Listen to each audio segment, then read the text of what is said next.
This conference will now be recorded. I always wonder who's pushing that.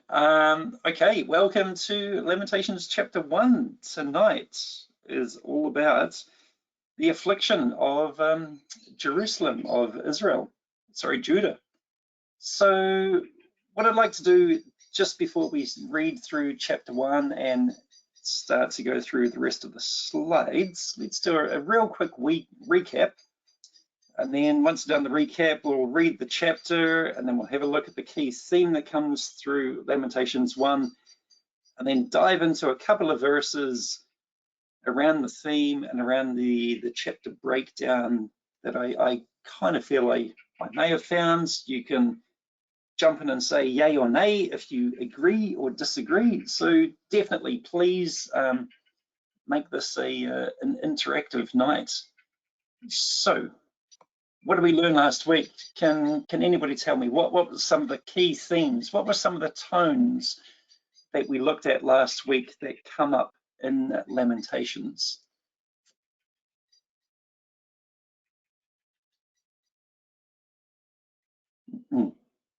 This is where I stay silent and you can also respond. Messages of hope. Oh, lovely, Steve. Good. Grief. Sorry, I missed that one. Grief or grieving. Grief. Oh yeah. Affliction. Absolutely. Do you know what the Hebrews used to call Lamentations? What was the first word of the book? Oh, how? Ah, brilliant. Yeah. So how is how the Hebrews describe the book itself as an exclamation. How has this happened, right? And that's how we refer to events that really shock and surprise us. And absolutely, affliction is the other key theme. And we're going to dive into a lot of that tonight, see what that affliction is and how God is trying to direct Israel and Judah through that affliction to bring them back to him. What else did we learn? We kind of found out that Jeremiah was the writer. Historically, it wasn't given to him to be the writer of Lamentations. The Jews did not think that he wrote Lamentations until about the 3rd century BC. And we looked at a few comparisons between Jeremiah the prophet and what he wrote and Lamentations, and a couple of verses line up very, very closely as to his experiences in Jeremiah and also in Lamentations. And there are a few other instances. So we decided that Jeremiah seems to be the writer, and historically after the 3rd century, it's also given to him to be the writer of the book. The end of Babylon's siege. So if you're looking for a time context of Lamentations 2, there's so much written about famine, destruction, pestilence, the graphic descriptions of people eating their children to survive. There's a lot of descriptions of war, all of that through Lamentations. We picked up 2 key verses, one at the end of Jeremiah and one in Lamentations 2, to try and align where Lamentations came in. In the end of Jeremiah 52, it describes the times that Nebuchadnezzar came back to take away the final remnant. And in Lamentations 2, it says that there was still a remnant in the land sitting around the destructive city, right? So we're almost saying it's within that period where the city had been destroyed after the 3-year siege, and Jeremiah's there with the remnants looking on this mess. Kind of in the slide behind us, he's looking on this destroyed mess of a city, going, how has this happened? So that's the context and the background to the book itself. In Lamentations, 4 of them are acrostic poems, aren't they? Yeah. There's can somebody tell me how do we know that poems are acrostic, or how do we know that Lamentations are acrostic? 22 verses. 22 verses, and what's important with that, Doreen? Letters of the alphabet. Yeah, they line up with the Hebrew alphabet. And Brilliant. one of them's got 66 that number 4? Or was it? 3 times. Yeah. So yeah, you're absolutely right. There are 22 verses, and they line up with the Hebrew alphabet. And acrostic writing normally takes a series of letters or a word, and then creates a theme or some sort of description around either that word or that alphabet. And that's how we can see Jeremiah has used the Hebrew alphabet through the first 4 chapters. So chapter 1 and 2 have 22 verses, chapter 3, 66 verses. So he triples up the size of his poem in chapter 3, chapter 4 back to 22. And chapter 5 doesn't appear to be acrostic, but it's still 22 verses. And when we looked at some examples last week of what acrostic poems are, usually done by young kids, as in you can take a famous, a word, doesn't have to be a famous word. And we saw words like Roald Dahl, the writer, or we looked at love. I think I even had one for Mondays. So there are all these series of phrases, words, alphabets that we can look at that help us to memorize that particular word or the theme based around that word itself. So keep that in mind, because it's really, really important for us to think this writing is necessary for us to remember. The style of writing indicates that it's really necessary for us to remember these things that Jeremiah is writing about. So that's a bit of an intro to what we looked at last week, and hopefully it refreshes your minds well enough so that now we dive into chapter 1, we can start to piece things together. What I think we should do before we go into looking at Lamentations chapter 1, let's read that. It might work better if one person reads it. Can I get a volunteer to read Lamentations chapter 1, please? If nobody speaks up, Yep, I'm just going to... You good for that, Steve? Yep. Brilliant, thank you. Okay. Lamentations chapter 1. How deserted lies the city, once so full of people. How like a widow is she, who once was great among the nations. She who was queen among the provinces has now become a slave. Bitterly she weeps at night. Tears are upon her cheeks. Among all her lovers there is none to comfort her. All her friends have betrayed her. They have become her enemies. After affliction and harsh labour, Judah has gone into exile. She dwells among the nations. She finds no resting place. All who pursue her have overtaken her in the midst of her distress. The roads to Zion mourn, for no one comes to her appointed feasts. All her gateways are desolate. Her priests groan, her maidens grieve, and she is in bitter anguish. Her foes have become her masters. Her enemies are at ease. The Lord has brought her grief because of her many sins. Her children have gone into exile, captive before the foe. All the splendor has departed from the daughter of Zion. Her princes are like deer that find no pasture. In weakness they have fled before the pursuer. In the days of her affliction and wandering, Jerusalem remembers all the treasures that were hers in the days of old. When her people fell into enemies' hands, there was no one to help her. Her enemies looked at her and laughed at her destruction. Jerusalem has sinned greatly and so has become unclean. All who honoured her despise her, for they have seen her nakedness. She herself groans and turns away. Her filthiness clung to her skirts. She did not consider her future. Her fall was astounding. There was none to comfort her. Look, O Lord, on my affliction, for the enemy has triumphed. The enemy laid hands on all her treasures. She saw pagan nations enter her sanctuary, those you had forbidden to enter your assembly. All her people groan As they search for bread, they barter their treasures for food to keep themselves alive. Look, O Lord, and consider, for I am despised. Is it nothing to you, all you who pass by? Look around and see. Is any suffering like my suffering that was inflicted on me, that the Lord brought on me in the day of his fierce anger? From on high he sent fire, sent it down into my bones. He spread a net for my feet and turned me back. He made me desolate, faint all the day long. My sins have been bound into a yoke. By his hands they were woven together. They have come upon my neck, and the Lord has sapped my strength. He has handed me over to those I cannot withstand. The Lord has rejected all the warriors in my midst. He has summoned an army against me to crush my young men. In his winepress the Lord has trampled the virgin daughter of Judah.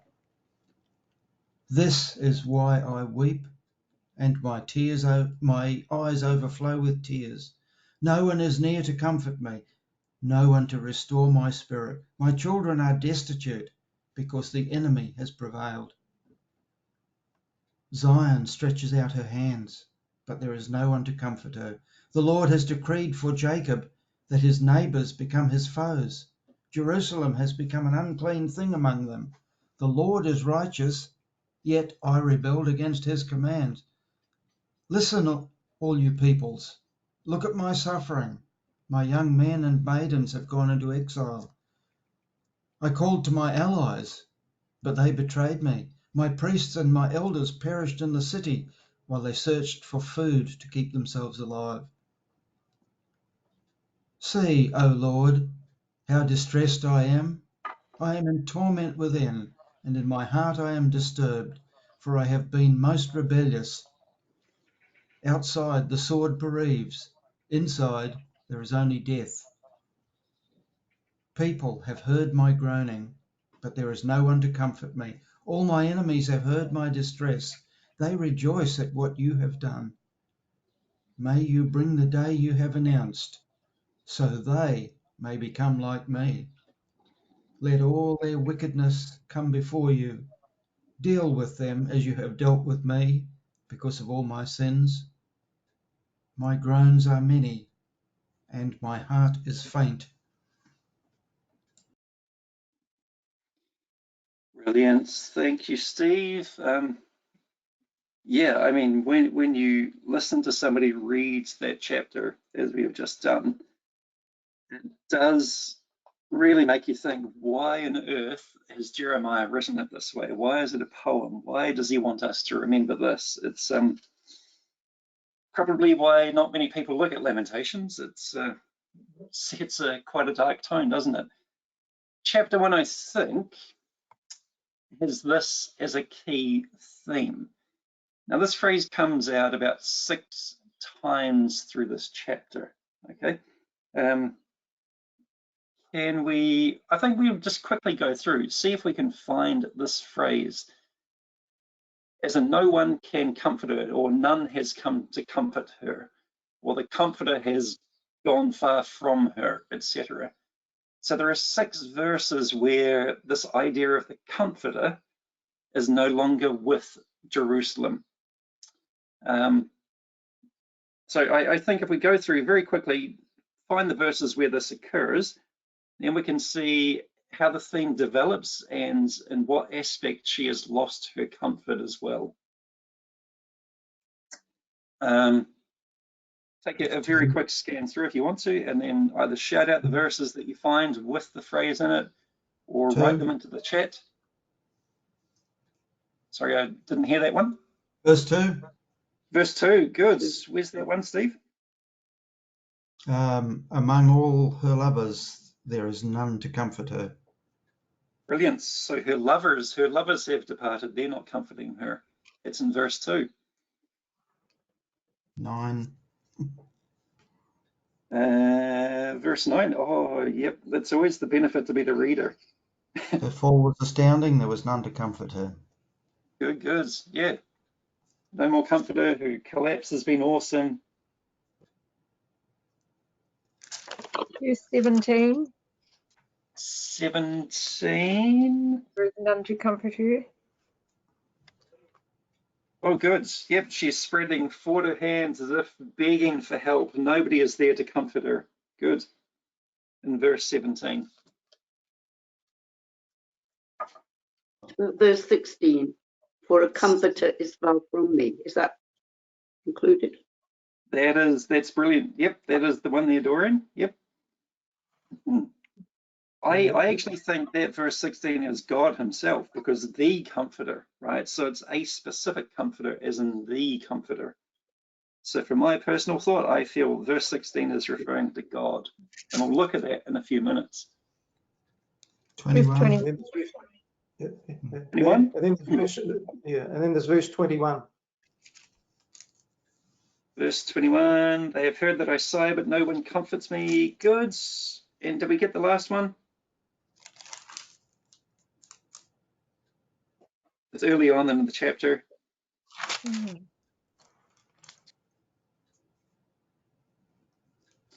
Yeah, I was wondering about verse 7.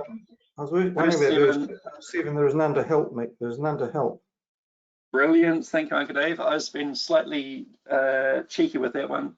Instead of comfort, nobody is there to help her.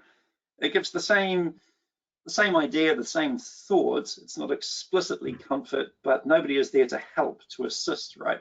So that's, in essence, she has lost all of the confidence and comfort in the treaties and the nations and all the support that she had with everybody around her. And they've all vanished. There's no lover, there's no ally. They've now become her enemies, as it says in verse 9. The idea in verse 16, where her children are desolate, all these things have turned against her to flip her whole national pride on its head, where she was strong and she was powerful and had agreements with all these countries. Now she's suddenly got nobody around. Now her children are hungry. Now her children are starving, and in fact she's eating them. In verse 17, her neighbors too, all of these people that she relied on for that comfort. That's a really interesting thing when you look at the context of where Jeremiah comes in with Lamentations is around the same time as Daniel and Ezekiel. So Ezekiel has this incredible chapter in chapter 16 where God describes Israel at this point in her existence. He describes Judah, sorry. I'm going to use Israel and Judah at the same time. It's just my habit. He describes Judah as being like a prostitute. And he goes through chapter 16 and is very, very explicit, very obvious about what he says that Judah did that turns these nations against her.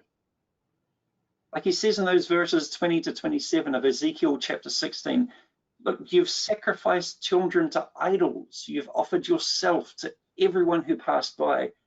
You committed harlotry with the Egyptians. So I punished you. I gave you to the Philistines. But the Philistines were ashamed of your behavior. What you did embarrassed the Philistines. And then you went to the Assyrians and you still weren't satisfied. Then you went to the Chaldeans and you still weren't satisfied. And it's the Chaldeans, it's the Babylonians that now do this to Israel, to Judah. So she's lost all of that confidence in her agreements she had with these nations by the way that she committed herself to them. And now they saw this other side of her. So they just backed off, got really ashamed, didn't want to deal with this country. And then God handed her over to some of these countries. And it made it worse. The agreements vanished to the point her whole life is turned upside down. Now God is even left too. We have a look in verse 21 again. They have heard that I groan, that no one comforts me. They are glad that you have brought it about. See, the whole point to this affliction, the whole point to Lamentations is to show Judah, look, you're being punished and it's me, it's God that is in control. I've now left you and I'm going to bring affliction and punishment upon you to try and change you, but you have to learn that I'm not there either. You've got nothing left. The nations have gone, I have now gone. And in fact, the nations are glad that God has done this to them.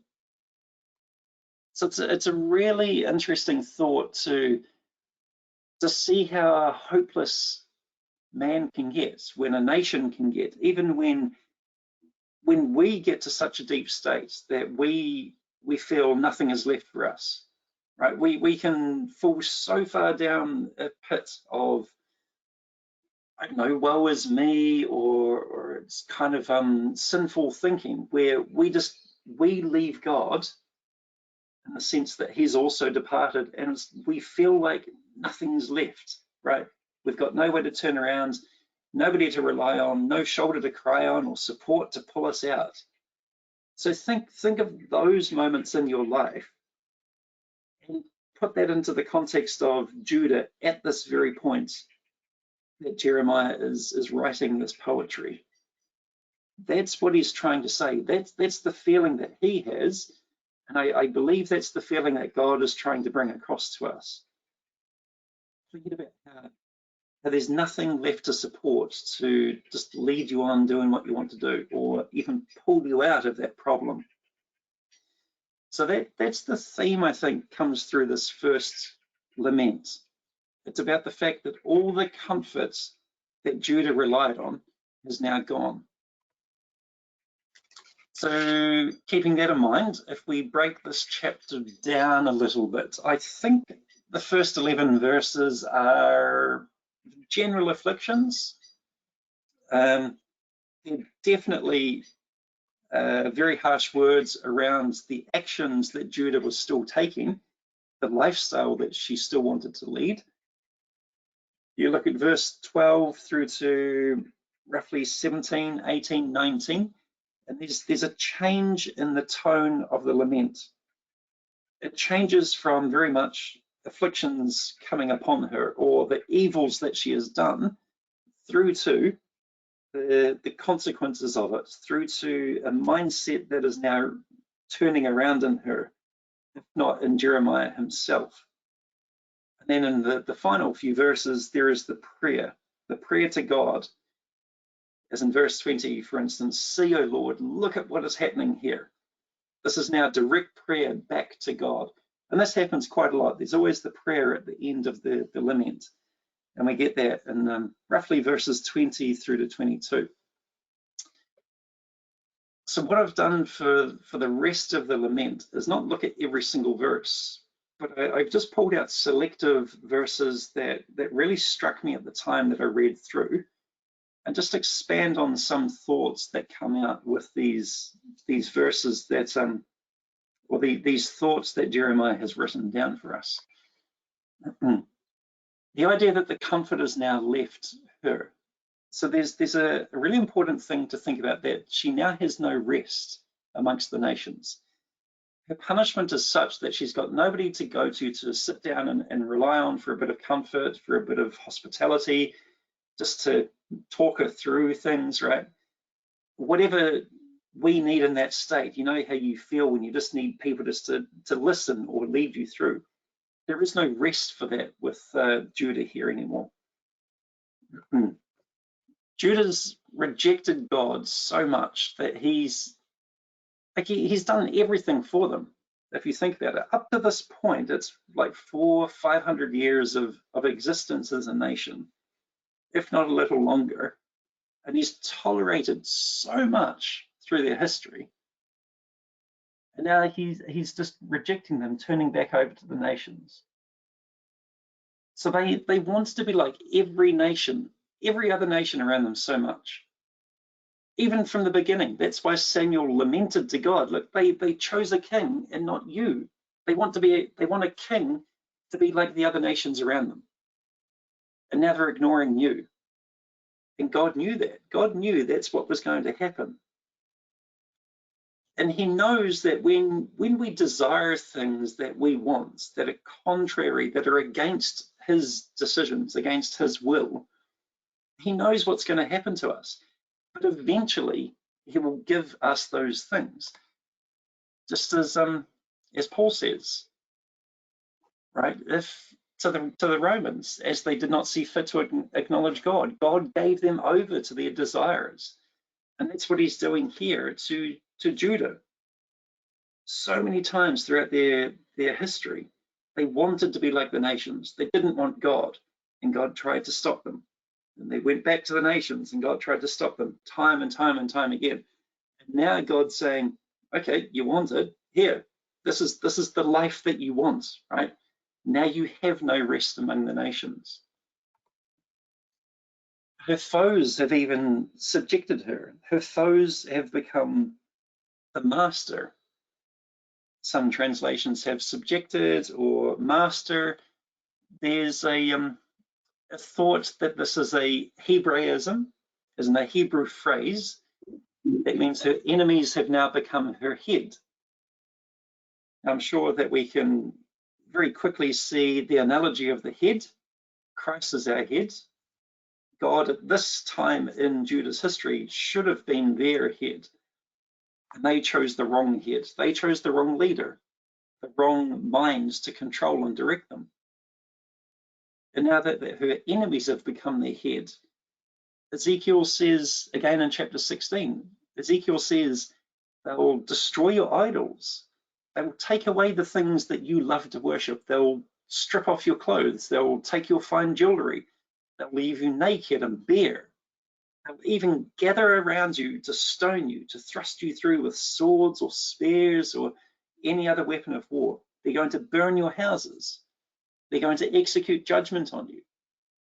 That's the head that you want to be over you. And God says, yep, here you go. That's what you want. This is now what is happening. That enemy is now your head. He is now controlling you, leading over you. I think what God sees here too is a moral decay that comes through. As in all of Zion's splendor in verse 6, all of her splendor, her beauty has departed. Now, beauty and splendor with God and Israel, or with God and Judah, is always referred to as a moral or a spiritual beauty. That's why you can see in Psalm 29, the psalmist says there, give unto the Lord the glory due to his name, worship him in the beauty of holiness, right? The same beauty that comes through there. Worship him in the beauty of holiness. So for God to say, well, your splendor, your beauty has departed. It's your moral beauty, your spiritual beauty. And absolutely, they had none of that anymore. They had totally left God behind and forgotten about him and ignored him. And that's why he is now left too. Verse 8, all who admire her have despised her because they have seen her nakedness. It's a real thought there where there's no semblance of religion to hide herself behind. There's nothing that she can cover herself with to look different than what she actually is. And it's the thought of stripping off that covering, leaving the truth to be seen by everybody. So God says the same thing through Jeremiah when Jeremiah was prophesying to the nation. Because you have forgotten me and trusted in falsehood, I will uncover your skirts over your face so that your shame may appear. Exactly the same thought. So he had been prophesying these things. And now in verse 8, it's part of that lament that you were so despised. You've been admired by people, but now you are despised because they see what you are actually like. Her flow has stained her clothing. It's probably got to be the most uncomfortable, the most distressing thought for any woman to go through, if it ever happens to them. And it's just the inglorious thing that may at times. And God is saying, well, this is happening to you. You probably have absolutely no shame or no acknowledgement of this moral decay, of this this obvious scene that you're creating, and you're not even trying to fix it. Now, although Jeremiah doesn't explicitly refer to that concept of menstrual flow, he does refer there in Jeremiah 2 about the blood of the innocents is found on your skirts. So there is still some form of blood on their skirts, and yet they say, oh, I'm innocent, I have not sinned. As in, they're either choosing to ignore it, or they don't actually understand that it's an issue. So they're totally oblivious to it, or they just don't care about it and still feel, no, I'm good, it's all good. So this is God seeing that moral decay, how they've departed from him, and their mindset is so detached from reality, even though he has told them through the Psalms, through the prophets, all the way through their history, come on guys, you've got to change. And now this is how he is forcing them to change.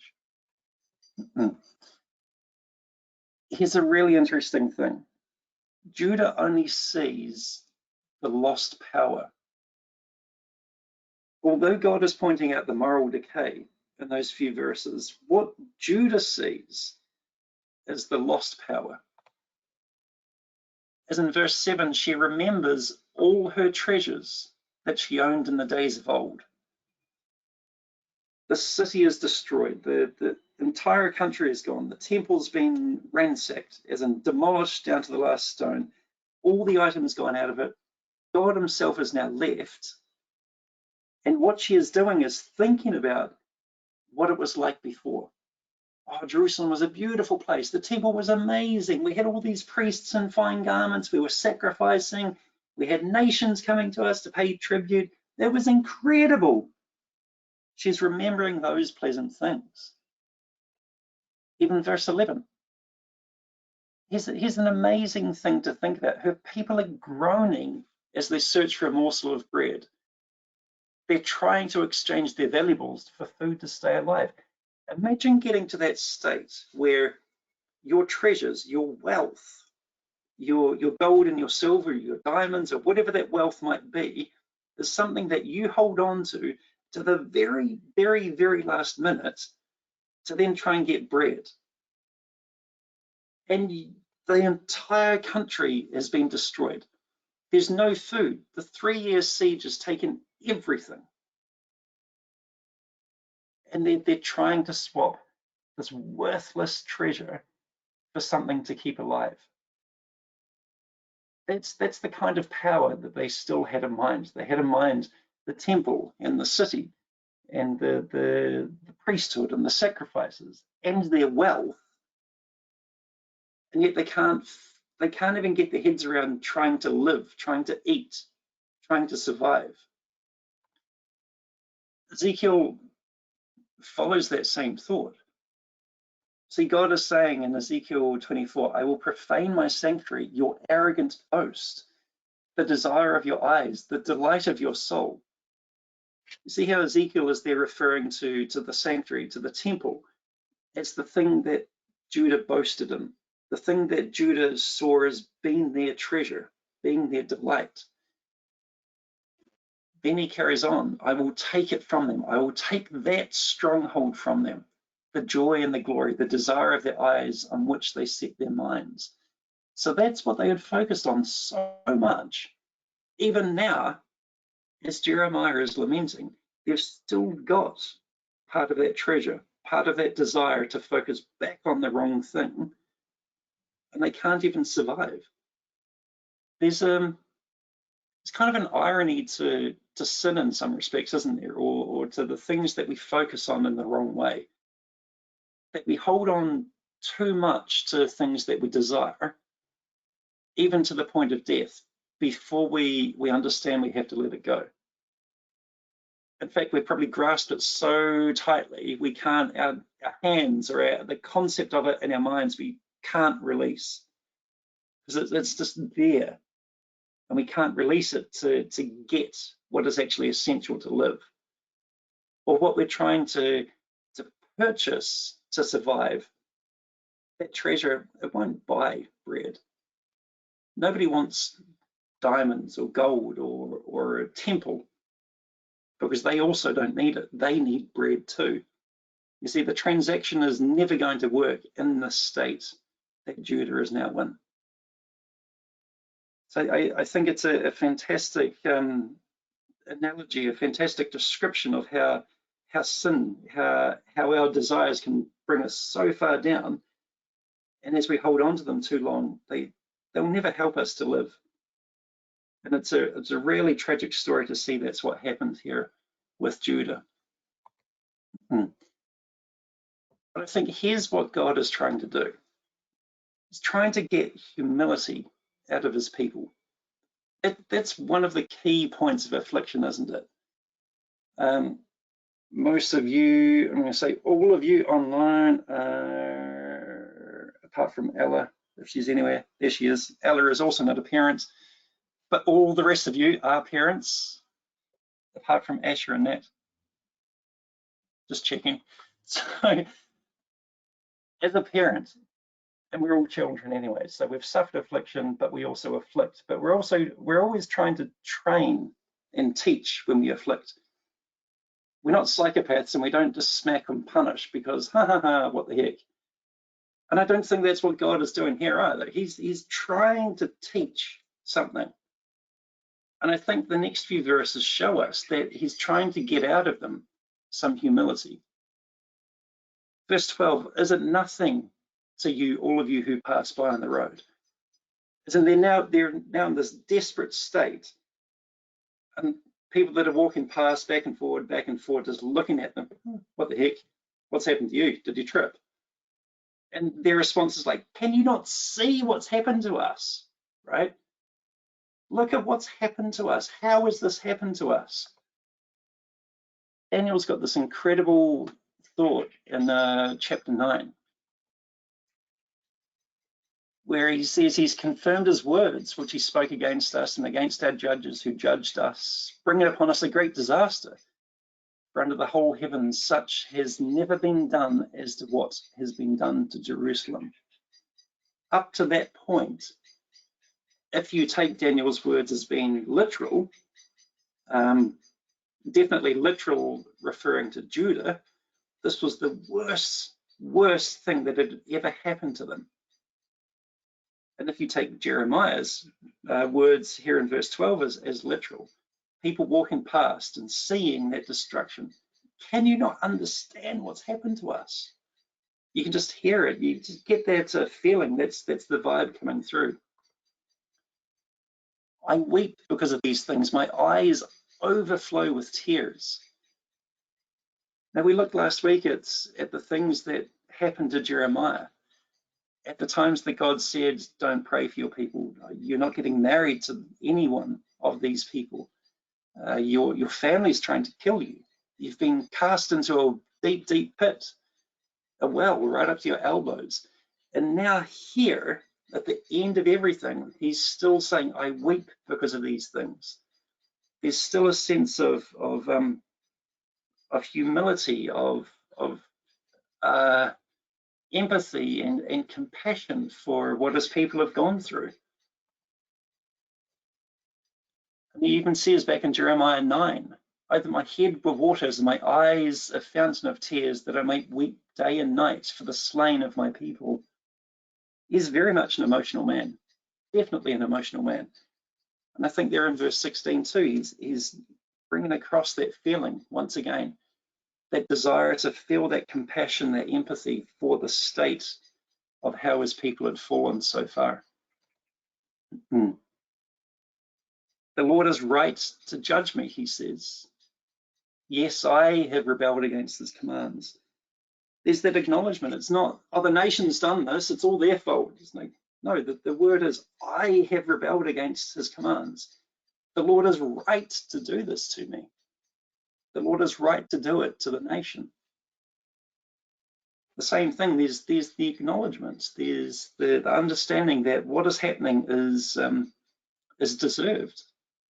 It's God's right, it's God's ability to do these things.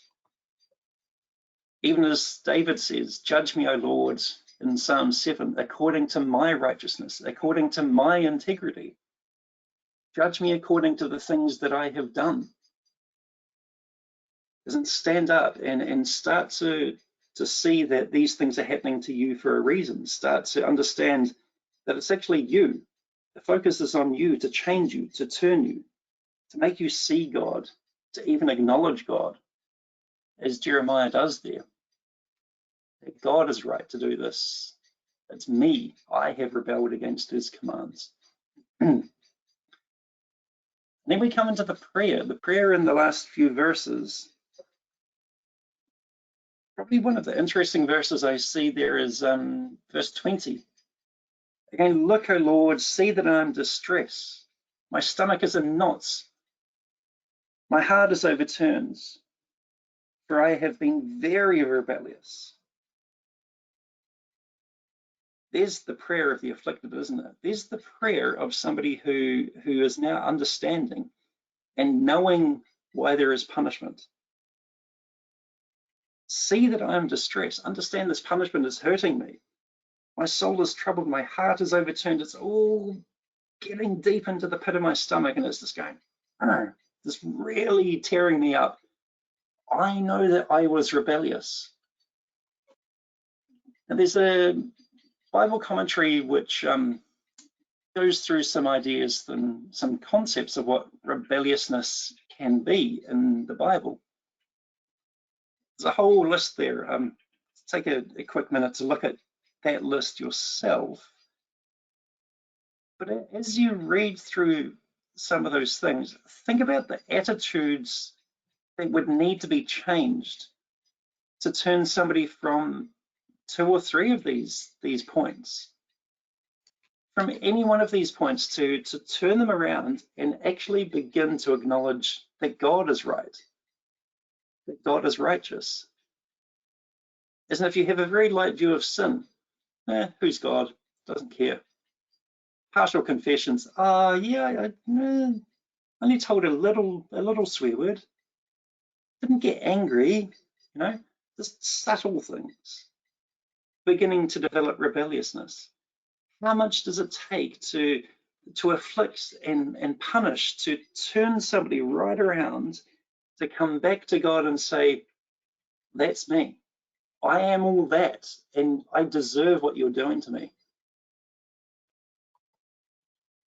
And then he finishes off in verse 22, let their wickedness, as in let Babylon's wickedness come before you, and afflict them just as you have afflicted me.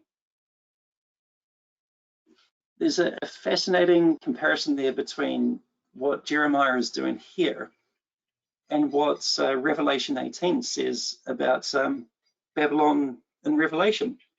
As in, render to her just as she rendered to you, repay her double according to her works. And the cup which she has mixed double for her.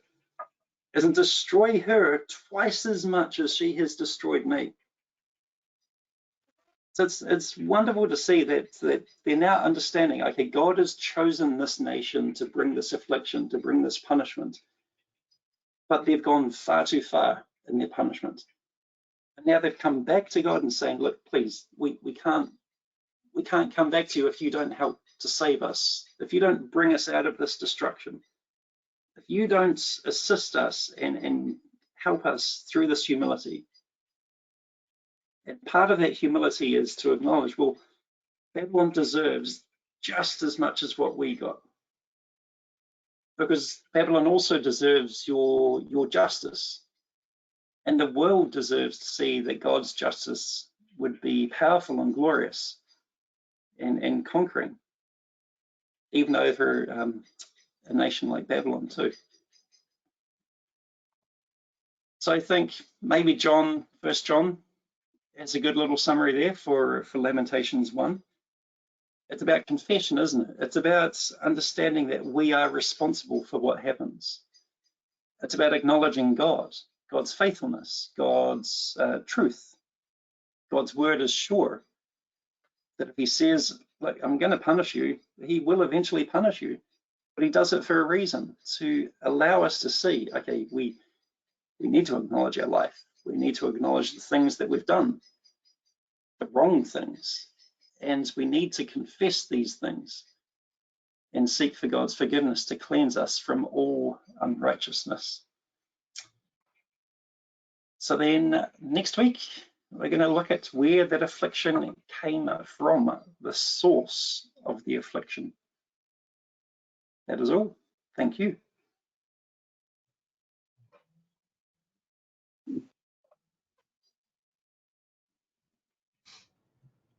Thank you too. This conference will now be recorded.